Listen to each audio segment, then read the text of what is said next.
ท่านผู้ชมที่เคารพณสำนักดาบบทบาทการแสดงของพระเอกไฮโซน้องโอนพเก้าในบทบาทของราชบุตรโขมพัฒน์พร้อมด้วยนางเอกวัยรุ่นประจำทีมงานนางเอกเสียงเด็ดหยาดเพชรวิไลวงศ์รับบทบาทเป็นพระองค์หญิงสุรัตน์วดี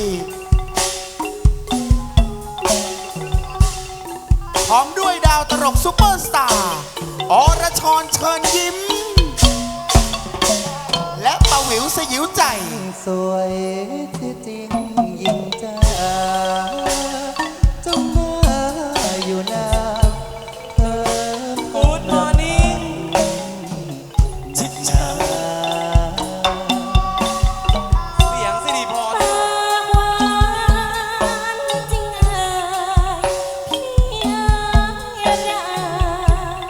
เชื่อนะแก้วตา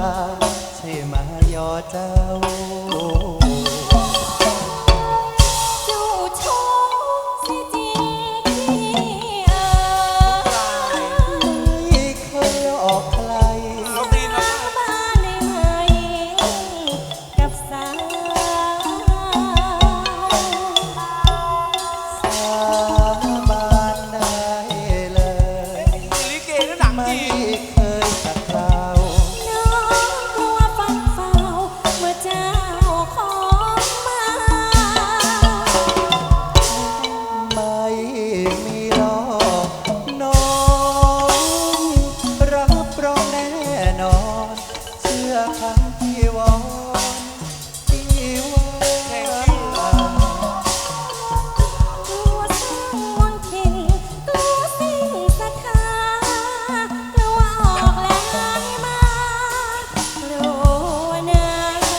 สวยดี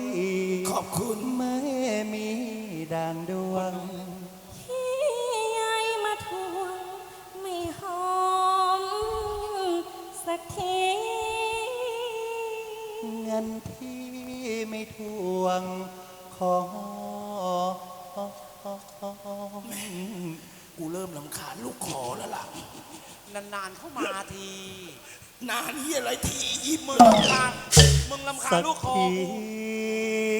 กูยังรำคาญหน้ามึงเลยขยันปั้นหน้าชมบทบาทการแสดงจากพระเอกไฮโซน้องโอนพเก้ารักย่อมเข้าใจในรักพี่ก็ไม่รู้พูดอะไรนะยังไม่เสร็จสองเรามีรักผิดแบบที่เรานั้นแอบได้กันว่าแสนสดชื่นคืนนั้นเมื่อกลางจันทร์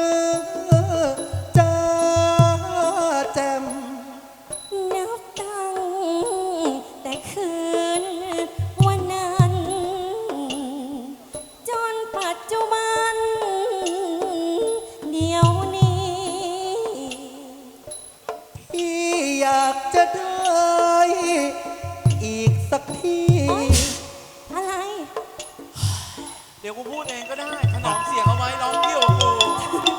อะไร นานๆมาทีวันแม่เสียงเกือกแห้ง อะไรเนี่ยพี่พูดดีๆนะพี่หมายความว่ายังไงกัน พี่อยากจะได้อีกสักทีขอหอมที่ตรงแก้ม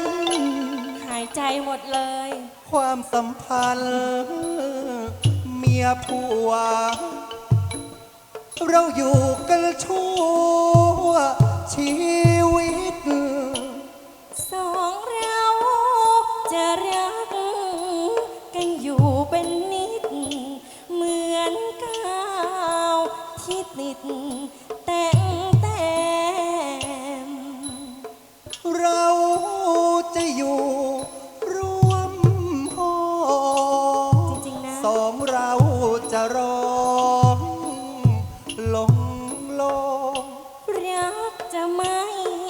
สาเสื่อม จะเชื่อมโยง จนกว่าฟ้าร้องจะแย้ม สองเราจะอยู่กุ๊กกิ๊กเสมือนน้ำพริกปลาทู สองเราจะอยู่กันไม่ห่างให้เหมือนหมูย่างหมูแฮม ดวงแก้วเคยร้อง น้องเหมือนสะเดา น้ำปลาหวาน ดวงแก้วเคยร้อง ที่เป็นอาหารถูกคอ ถึงอย่างไรน้องก็จะรอ แล้วให้ประมองมาแกล้ม สองเราจะแยกกันไม่ออก ให้เหมือนไส้กรอกประแนม เหมือนไส้กรอก โอ้ยโอ้ย เห็นนะเขาร้องเหมือนไส้กรอก แล้วมึงจะเหมือนอะไร แต่เห็นหน้ามึงกูนึกได้เลย อะไรอะ หน้าเหมือนอส่วน เละ มาใกล้ๆตีนนี่ ๆแหม่เรียนเสียงซิลิคอนซะด้วย มานี่ ขอกราบประธานอภัยซุ้มเสียงแหบแห้ง นี่ จะ เสี ไม่ ยง แห้งได้ไง เสียงมึงกับเสียงมันก็คือกันนะอีนะ รู้ว่าวันแม่มีงานเสียงแห้ง ไม่ได้คุยกับแม่นะ ด่ากับแม่จนเสียงแห้ง เราจะไม่ร้องก่อนแบบเขานะ มันน่าเกลียดหรือเปล่าล่ะพี่ ร้องก่อนแบบเนี้ยนึกถึงพี่สังดวงแก้วเขาเคยร้องไว้ ไอเวน พูดมาได้พี่สังอะไรพี่ดวงแก้วก็ยังไม่เป็นอะไรเขายังนั่งคิ้วโก่งเหมันดวงมะลึงเซี่ยวอยู่นะ เดี๋ยวเราจะร้องมั้ง แหมลำบากเสียงมึงจังถ้าทางจะต่อยากนะกูว่ามึงกับกูไปร้องใต้ถุนโรงลิเกไหม แหม อุ้ยเสียงตอแหลมาเจียแหมเนี่ยเสียงตอแหลมาเจีย โจ๊กผู้ชายครับผม โจ๊กผู้ชายเหรอแหมไอเวนหางคิ้วนั่นแหละเมื่อกูอีกนะมึงอะโจ๊กผู้ชายไม่เอาชุดตัวเองมาด้วยในรถไม่มีชุดผู้ชายแล้วมีแต่ชุดผู้หญิงเต็มหมด ไม่หากินทางผู้ชายแล้วทำให้กูตกงานด้วยมึงอะรูปร่างไอ้เหี้ยหน้าไปเลี้ยงเป็ดไล่ทุ่ง เข้าเรื่อง อะไรอีน้าบอกเข้าเรื่อง โกนสนตีนเหี้ยนะ อีน้าเหรอ มึง เอาเลยพี่ ถือว่าเราเล่นถ่วงเวลานี้ช่วงนี้หลวงพ่อรถติดที่กรุงเทพ หลวงพ่อโอนเข้าบัญชีดวงแก้วแล้ว อะไรนะ เดี๋ยวดวงแก้วโอนแจก ละนาดครับ โอ้ทำอะไรอ่ะ มือหรือตีนอ่ะ ทอนเขาบอกว่ามารยาทเอามือขึ้นมาลำเอามือขึ้นมาละนาดไม่รู้ต้องเอามือลำอ้าวมึงจะบ้าหรือเปล่าเนี่ยเอามือขึ้นมาลำเนี่ยแฟนๆขับน้องบอลน้องเบลเขามาเยอะขายที่หน้าเขาเอามือละล วิว เนี่ย มือนี่ตีน ำพี่ตายแล้ว ดูสิ มือ ตีน หน้าเท่ากันเดียเลย อีสัตว์เอาไป อ้ซะแล้ว โอ้นี่ชัดมากเลย นี่ชัดมากเลยมึงล่ะมึงอะไรจะพูด อย่าดัง กูไม่ปวดทั้งเยี่ยวทำไม อีวิว ทำไม ตอนที่กูมารับเชิญสอนรามอะนะ เออ กูพูดได้เลย ทำไม กูแน่นอกแน่นใจ คนมันเลื่อนไปตรงนู้นนะคนนุดแล้วนะนุดเลยไปตรงนู้นนะ แล้วดวงแก้วทำไม ดวงแก้วล้นจะตาย แต่เมื่อที่มึงเห็นเนี่ย คือแฟนคลับเขาของดวงแก้วครึ่งหลังนู่นไม่เห็นตัว ต้องเอาใบหนาดมาพันตามึงถึงจะเห็น อ๋อถึงคนไม่เห็นผี เห็ ก็ น เห็นแต่นะ เห็นไหมก่อนแหมทำเสียง ไม่หลอนหลอกขอบอกว่ารัก ช่วยลูกด้วยนะ ให้ต่อเสียงมันได้พ่อช่วยด้วยเถอะ กันมาจากดวงใจ รักน้องนี้ จ้า ไม่หนีไปไหน เน้นนาสิ รักแต่สามไว้ดังว่า เน้นลูกคอนิดนึง จะรักเธอคนเดียวนะ จะไม่ยุ่งกับใครหรอก เหรอเจ้าอะ จริงๆนะบอกจากใจเลย ไม่ยุ่งจริงด้วย รักเธอคนเดียวนะเออ อ๋อไอ้เหี้ยก่อนพ่อมึงเหรอพี่เอิงมึงไม่ต้องร้องแล้วมึงคุยกูดีกว่า อีกควายแล้วกูจะต่อท่อนไหนเนี่ย ถ้าเป็นไปได้ เดี๋ยวกูเมสเซจไปหา ลิเกบ้านพ่อมันเมสเซจหากันได้อ่ะเออแล้วเสียงกูดีกูไม่ได้ร้องเลยเสียงเหี้ยเนี่ยขยันจัง อีเวน มึงพูดอย่างเงี้ยมึงว่าอีนะเหรอ ว่าอะไรอีนักลิเกเกรดเอพรีเมียมแล้วอย่าไปว่าเขาไอ้เหี้ยแล้วหมวกไม่ใส่กูนึกว่าภาษาทำจัง เข้าเรื่อง ทำไม กูไม่คุย อย่าคุยนะมึงก็คุยก็แม่ซื้อคนเดียวพอ โอ้เป็นไรอุ้ยหัวใจล้มเหลวมากกว่ากล้าม ไม่ เนื้อ ส หัว บายอยู่ พี่ ไม่เอาสิ อย่าให้โอขำโอเขาเจ็บหน้าอกตรงนี้ เพราะว่าแผลเพิ่งไปผ่าเอานมออก อยากมีนมนะ โอ้พานมมาเหรอ โอจะผ่านมแต่บอกไม่เอาดีกว่า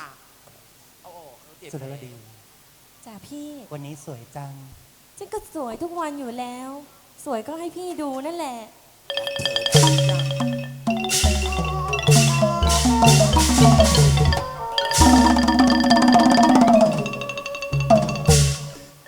เรารู้ดีว่าองค์ท่ารังสรรค์นั่นน่ะได้มาเรียนวิชา เดี๋ยวมึงดูเรื่องไหนมาอีควาย ชื่ออะไรวะ แล้วหลังสันอะไรแล้วอีกควายที่อาจารย์จะโคลบเรื่องนี้พระเอกอ่ะ มึงถอยหลังแล้วเดินออกมาใหม่ มันนึกว่าบัลลังก์ผีสิงมั้งนะลังสันพูดพลาดออกมาไอ้เหี้ยเรื่องสับสน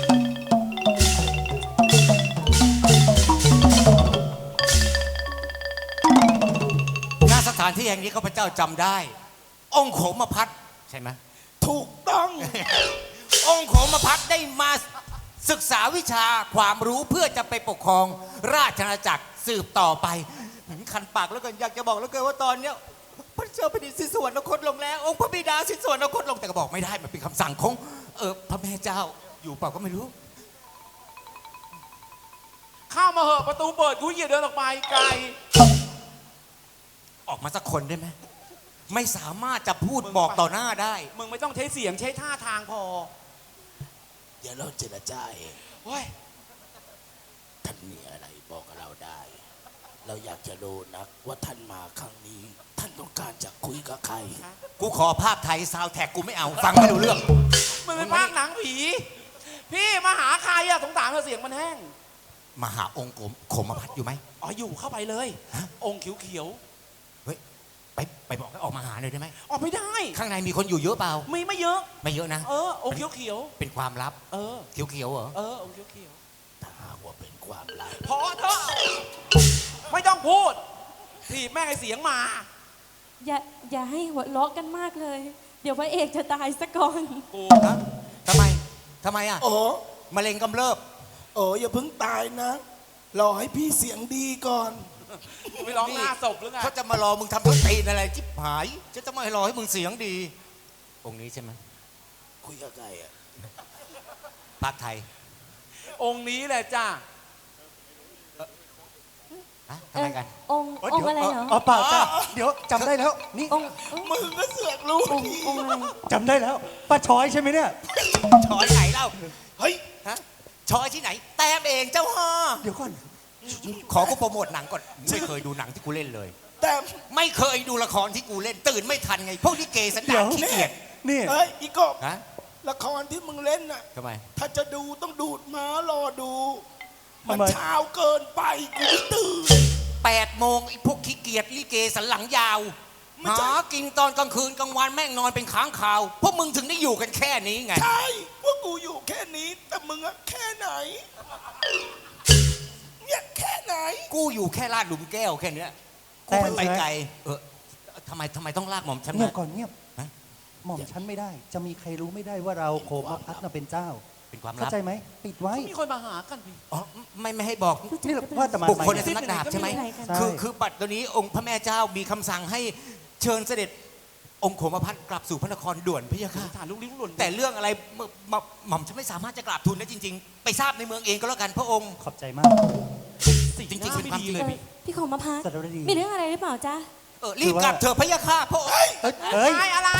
คือไหนบอกว่าจะผัดผักอะไรให้กินไงหิว ทำไมจะเป็นไม่ต้องพูดอะไรทั้งสิ้น คือ เรื่องความลับต้องเป็นความ เดี๋ยวก่อนที่ไม่จำเป็นไม่ต้องพูดกูหรือมึงอยู่เฉย ไม่ต้องพูดสิ่งที่น่ากลัว รู้ไหมเกือบไปแล้วนะพอดีว่าคนของพี่มาตามให้พี่นะกลับวัง เอ้ย วางอะไรเนี่ยคะ วังมะนาว ทำวางกุ้งอยู่ได้เวลาที่จะไปกู้กุ้งขายแล้ว จ้าจ้าเนี่ยเดี๋ยวฉันก็ต้องกลับเมืองเหมือนกัน เอ๊ะเมือง เมืองเพชรบุรี จ้า อ๋ออะไร สาว ฉัน เพ ก็ ชร กลับเมืองเพชรบุรีเหมือนกัน สาวเพชรบุรี เอาเป็นว่าเราร่ำเรียนเสร็จแล้ว ฉันก็ต้องกลับบ้านของฉันเหมือนกัน เอาไว้คราวหน้า เราค่อยเจอกันใหม่นะจ๊ะ สุรัตวดี เดี๋ยวส่งไลน์ไปบอก ปลาลม กลับถึงแล้ว ใช่พี่กล่าวชมให้ระทม อย่าไปนานนะ แม้พี่จากคนดี แฟนแล้วเหรอ น้องอย่ามีใจ ให้กับชายอื่นได้ชื่นชม ความรัก รีบตามมานะ ให้ชายย่อมรู้ ยอดพระโทปันใจให้ชายชม แม้นวันใดรักเป็นพิษจมมีดคม คงจะสมสาใจชางชายชาง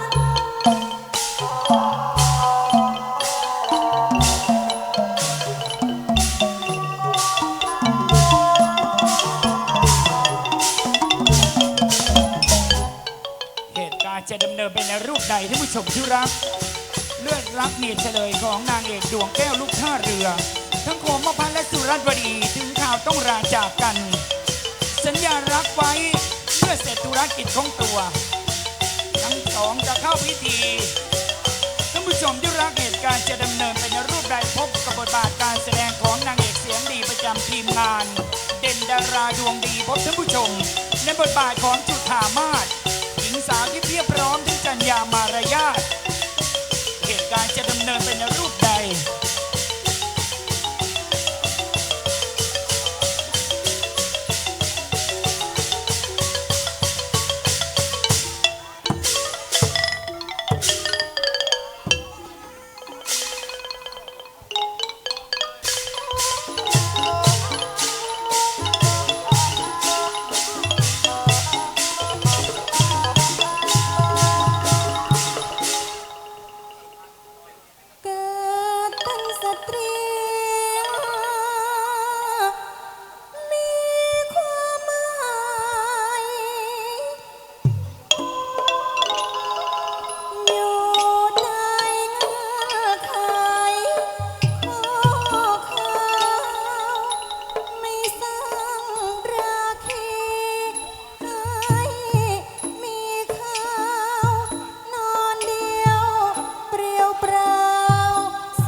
ต้องเห็นในน้ำหัวเจนนรงค์น้อมรับคำสั่งรีบปุ่งโตะทำตาประสงค์ ยืนซึ่ง ขอบอกกับเจ้า น้องสาว อย่ามัวนั่งเศร้า ยืนซึม มาหาน้องสาวถึงบ้าน ได้รับคำสั่งจากองค์ท่านเหมัน ให้พาน้องสาวเราในยจุฑามาศขึ้นเฝ้าเป็นการด่วนน่าจะมีข่าวดี จุฑามาศน้องพี่ เอาพี่ กลับมาแล้วเหรอจ๊ะ พี่กลับมาแล้วน้อง พี่กลับมาพร้อมข่าวดี ข่าวดี แต่ข่าวดี อะไรเหรอจ๊ะ นี้จะมีข่าวร้ายแอบแฝงอยู่ พระจอมประมุขและผืนแผ่นดินของเรา ทรงสิ้นสวรรคตเสียแล้วน้อง พระช่วย โดยบัดเดี๋ยวนี้พระองค์ท่านเหมันเทวี ทรงปกครองเป็นจอมประมุขขึ้นแทนเพียงชั่วครู่โดยมีรับสั่ง ให้พี่เองคุณศึกเจนรงค์รีบมารับตัวเจ้าจุฑามาศขึ้นเฝ้าภายในวันนี้เลยน้อง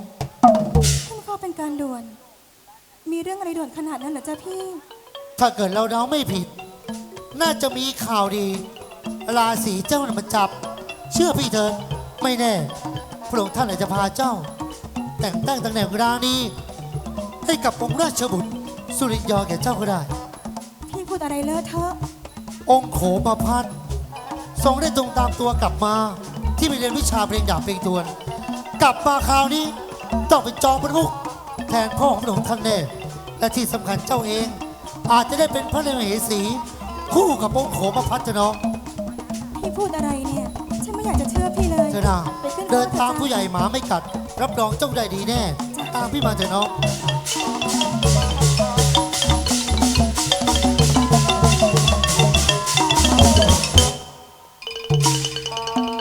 ขอย้อนกล่าวมาที่เหมันเทวีอีกครั้ง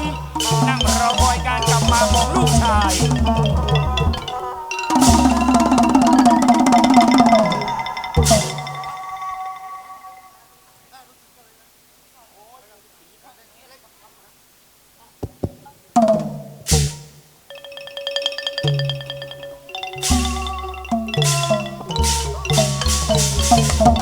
จุฑามาศน้องพี่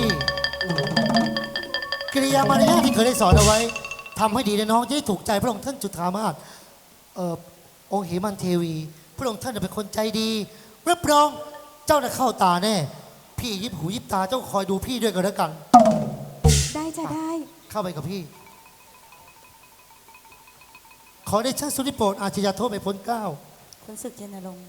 กระหม่อมขึ้นเฝ้าแล้วพระเจ้าค่ะ ความใหญ่ประเสริฐเป็นของเจ้า สตรีที่อยู่ข้าง ตามรับสั่งกระหม่อมได้กลับไปบ้าน นี่คือน้องสาวเก้ากระหม่อม นามว่าจุฑามาศพระเจ้าค่ะ หม่อมฉันจุธามาขึ้นกราบบาทแล้วเพคะ เป็นสาวบ้านนอกบ้านนาพระเจ้าค่ะพระองค์ท่าน คงต้องขัดเกลาอีกเยอะเลยพระเจ้าค่ะ ๆ ดูสะอาดสะอ้าน ถ้าเจ้าไม่บอกว่าสิ้นด้วยพ่อขาดด้วยแม่ ตั้งแต่เจ้าทั้งสองยังเยาว์ก็คงจะคิดว่า การสั่งสอนกิริยามารยาทคงเกิดมาจากพ่อแม่ งามเหลือเกินเจ้าเอ๋ยไหน ขึ้นมานั่งข้างๆเราสิ ไปเลยน้อง จะดีเหรอเพคะ พระองค์ท่านให้โอกาสแล้ว ขึ้นไปเลย อย่ามูชักช้า ถ้าอย่างนั้นหม่อมฉันขอประทานอนุญาตนะเพคะ ในเมื่อเราอนุญาตแล้ว เจ้าก็ขึ้นมาเถิด ขึ้นไปเลยน้องขึ้นไปเลย คนเนี้ยมันสวยติดแม่ แต่ก้าวก็บอกมันขี้เหร่ติดพ่อเจ้าค่ะ รู้แล้วใช่ไหมว่าเจ้ามาในครั้งนี้ เจ้าจะมาในฐานะอะไร พี่ของหม่อมฉันได้บอกมาคร่าวๆแล้วเพคะ จะคิดว่าเราคุมถุมชนเจ้าหรือไม่ หาเป็นเช่นนั้นไม่เพคะฟ้าหญิง ถ้าหากว่าหม่อมฉันจุธามาศมีสิทธิ์ใดที่จะตอบแทนบ้านเมืองได้ หม่อมฉันยินดีเพคะ ถ้าในเมื่อ เจ้าไม่ได้ทุกข์ใจอะไรกับการที่เราหยิบยื่นให้น้องเรียกเราว่าแม่สิลูก องค์โขมพัดเสด็จมาถึงแล้วพะยะค่ะ เสด็จแม่เพคะ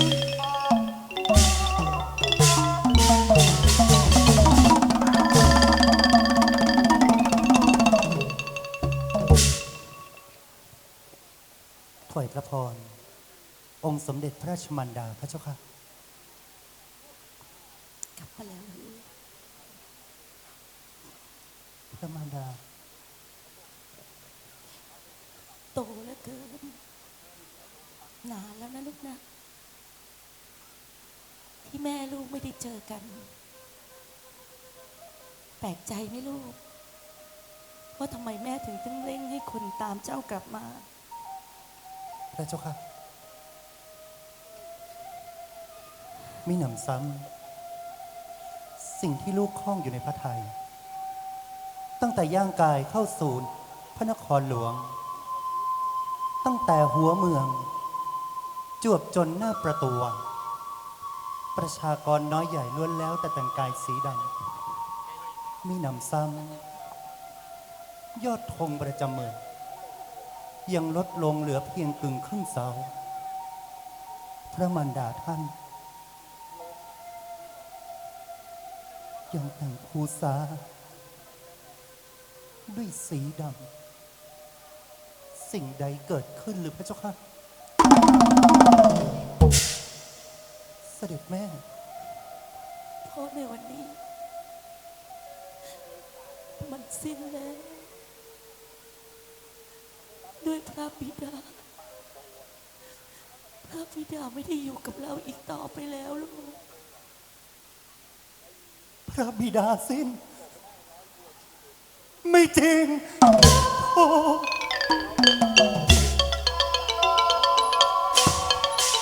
ถึงกับหลั่งน้ำพระเนตรเมื่อรู้ข่าวร้ายพระบิดาสิ้นที่วงคต พระมารดาแล้วพระองค์เป็นอย่างไรบ้างวะเจ้าค่ะไอ้อีตนใดที่ทำกับพระบิดา ใครกันบังอาจนะ ใครทำกับบิดาของลูกวะเจ้าค่ะ มันเกิดขึ้นเพราะองค์กษัตริย์ชัยสุระ มหาราช แห่งแผ่นดินสารวิน ต้องการจะราอาณาเขตโดยการยกกองทัพมาตีแผ่นดินสารวิน แต่พระบิดากลับไม่ยกกองทัพไปต่อต้าน เนื่องด้วยพระองค์คิดว่าธรรมะจะสามารถชนะด้วยหมู่มารพระบิดาจึงออกไปเพียงคนเดียวกลางสงครามที่มีทหารของสารวินเป็นหมื่นเป็นแสน มีสักเล่มก็ไม่ได้นำติดตัวไป คิดว่าการเจรจา จะทำให้สงครามนั้นเป็นสงครามเย็น แต่หาได้เป็นเช่นนั้นไม่เลย องค์กษัตริย์ชัยะประหารชีวิตพระบิดา แม่ไปช่วยพ่อไม่ทัน กระหม่อมเองนำทัพไป ทำให้สิ้นด้วยพระบิดา ก็ช่วยไม่ทันพระเจ้าพระองค์ท่าน พระองค์ท่านหวังว่าธรรมะจะชนะอาธรรมได้ แต่เขาไม่ฟังเรา เขาอยากได้เราเป็นเมืองขึ้น พระองค์จึงพลาดท่าเสียทีพระเจ้าพระองค์ทำใจให้ดีๆเถิดพระเจ้า หากว่าแม่เป็นสามัญชน แม่คงจะ